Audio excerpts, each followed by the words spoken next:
Guys, hello guys, dito tayo ngayon sa kubo namin sa bukid Mapatag. Sakahan na lang, sakahan ito tawagin. Ito yung yung luto ako ng umagahan namin. Marami na pag-umagahan. Ito yung daming manok ko.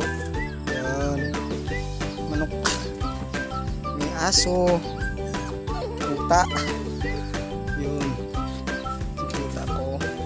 ito yung ginawa ko nung nakaraang buwan na natapos ko na upo namin. Aso, yun. Aso. Ito yung maliit na bahay ng manok.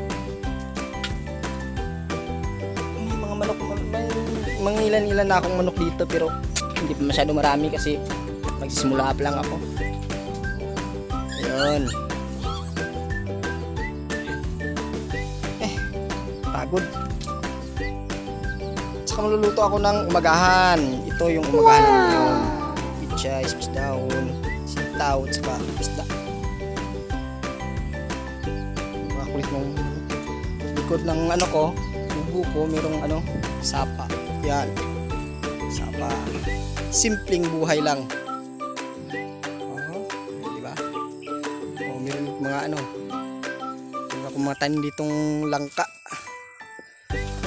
yun, dami, marami yan ito, siling ng sapa.